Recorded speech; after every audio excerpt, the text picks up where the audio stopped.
నమస్తే. నేను మీ అశ్విని కుమార్. బెంగాల్, తమిళనాడు, కేరళ, పుదుచ్చేరి కాకుండా అస్సాంలో కూడా 2026లో ఎన్నికలు జరగబోతున్నాయి. అస్సాంలో ప్రస్తుతం పరిస్థితి ఎట్లా ఉంది? అస్సాంలో ఎన్ఆర్సీ నడుస్తోంది. అక్కడ ఎస్ఐఆర్ సార్ ఎన్నికల సంఘం నడవట్లే. ఎందుకంటే సుప్రీంకోర్టు ఆదేశాల మేరకు ఎన్ఆర్సీ అక్కడ నడుస్తుంది ప్రస్తుతము. అది నడుస్తుంది కాబట్టి సార్ నడవట్లేదు.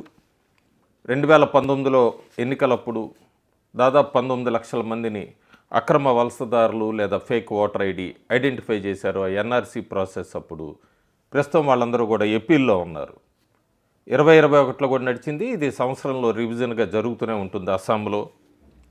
ఇది నడుస్తున్న వేళ అస్సాంలో ఈ ఎన్నికల్లో, ఎందుకంటే ఈ మధ్య గౌరవ్ గగయ్ వీళ్ళందరూ కూడా ఉధృతంగా ముస్లింలను అప్పీల్ చేయడానికి బాగా ప్రచారం చేస్తున్నారు అస్సాంలో. దానికి తగ్గట్టుగానే ఈ మధ్య బీటీసీ బోడోల్యాండ్ టెరిటోరియల్ కౌన్సిల్ ఇది ఎన్నికలు ఫలితాలు కూడా వచ్చినాయి. ఈ బోడోల్యాండ్ టెరిటోరియల్ కౌన్సిల్ అన్నది బీటీఆర్ రీజియన్లో ఉంటుంది అస్సాంలో. 5 జిల్లాలు సంబంధించి 40 స్థానాలు ఉంటాయి. ఈ 5 జిల్లాలు కూడా కొక్రాంజర్, చిరాంగ్, బక్సా, ఉదల్గురి, తాముల్పూర్ ఈ జిల్లాలకు సంబంధించి 40 స్థానాలకు సంబంధించి ఎన్నికలు జరిగినప్పుడు కొద్దిగా ఆశ్చర్యకరమైన ఫలితాలే వచ్చినాయి. ఆ ఫలితాలన్నీ కూడా మనం చూస్తే మొట్టమొదటిసారి కొద్దిగా బీజేపీకి అంత ఫరగా లేదనిపిస్తుంది. ఎందుకంటే ఓట్ షేర్ చూసుకుంటే కనుక బీపీఎఫ్కి 36% వచ్చింది, యూపీపీఎల్కి 30% వచ్చింది, బీజేపీకి 20% వచ్చింది. ఇక్కడ బీపీఎఫ్ అంటే బోడోల్యాండ్ పీపుల్స్ ఫ్రంట్, యూపీపీఎల్ అంటే united people's party liberal, BJP Bharatiya Janata party. వీళ్ళంతా ఇంతకుముందు యూపీపీఎల్, బీజేపీ వీళ్ళు కలుస్తారనుకున్నారు. ఈ ఎన్నికల్లో కలిసి వెళ్ళలేదు. అక్కడ బీపీఎఫ్కి మాత్రం ముస్లిం ఓటర్స్ కన్సాలిడేట్గా వాళ్ళ ఫేవర్గా పడినాయి. ఈ బీజేపీకి యూపీపీఎల్కి ఓట్స్ స్ప్లిట్ అయినాయి. అది అడ్వాంటేజ్ అయింది బీపీఎఫ్కి. సో ఇప్పుడు ప్రస్తుతం ఒకవేళ అసెంబ్లీ ఎన్నికలు జరిగితే ఇదే ఫలితాలు రిఫ్లెక్ట్ అవుతాయా, ఎలా ఉంటుంది ఏంటి అనేది ఒక సర్వే ఒకటి వచ్చింది, అస్సాం ఒపీనియన్ పోల్. వాళ్ళ దాని ప్రకారం మొత్తం 126 స్థానాలు ఉన్నాయి అసెంబ్లీ, మెజారిటీ 64. ఇక్కడ ఎన్డీఏకి ఈ ఒపీనియన్ పోల్ ప్రకారం 65 నుంచి 75 స్థానాలు వస్తున్నాయి, 43% ఓటు షేరు. కాంగ్రెస్ కూటమికి 48 నుంచి 57 వస్తున్నాయి, 41% ఓటు షేరు. అదర్స్ 3 నుంచి 4%, 4 స్థానాలు 16% ఓటు షేరుతో. దగ్గర క్లోజ్ ఫైట్ అని చెప్పచ్చు. కాకపోతే కొన్ని కీ పాయింట్స్ తీసుకుంటే సర్వే ప్రకారం Himanta Biswa Sharma preferred chief minister కింద ఇప్పటికీ కూడా నెంబర్ 1గా ఉన్నారు అస్సాం రాష్ట్రంలో.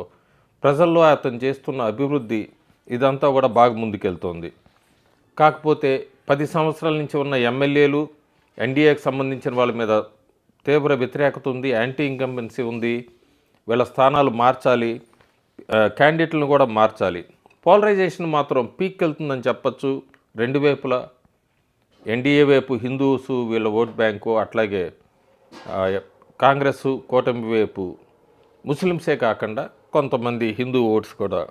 మొత్తానికి పోలరైజేషన్ జరుగుతుంది. ఇక్కడ ఎన్డీఏకి బాగా కలిసి వస్తుంది ఏంటంటే డీలిమిటేషను. ఈ డీలిమిటేషన్ వలన బీజేపీకి చాలా ఫేవర్గా వర్క్ అవుతుంది. ఈ మధ్యకాలంలో ఎన్డీఏ గవర్నమెంట్ ఎస్టీ స్టేటస్ ఇచ్చింది ఒక 6 కమ్యూనిటీస్కి. దీనివల్ల కూడా ఉన్న ట్రిబ్యునల్ ఈ ట్రైబల్ గ్రూప్స్లో అన్నిట్లో కూడా ట్రైబల్ గ్రూప్స్లో చాలా వరకు అశాంతి నెలకొంది. ఎందుకు వాళ్ళకి 6 కులాలని కూడా మీరు ఎస్టీ స్టేటస్లో కలిపారని. మరి ఇది ఏ మేరకు ప్రభావం చూపిస్తుందో మనం వేచి చూడాలి. యూపీపీఎల్ కానీ బీపీఎఫ్ వీళ్ళు సెపరేట్గా కనుక పోటీ చేస్తే కాంగ్రెస్ కూటమికి అడ్వాంటేజ్ అవుతుంది. చూడాలి మనం ఇవన్నీ కూడా. బీజేపీ ఎలైస్ కూడా బాగానే పర్ఫామ్ చేస్తారు కాంగ్రెస్ కన్నా అని ప్రస్తుతం వినబడుతున్నప్పటికీ ప్రస్తుతానికైతే మాత్రం హోరాహోరీగా ఉంటుందని చెప్పచ్చు. పెద్ద పర్సంటేజ్ ఎర్రర్ ఉంటుంది అటు ఇటు ఒపీనియన్ పోల్స్ అప్పుడు.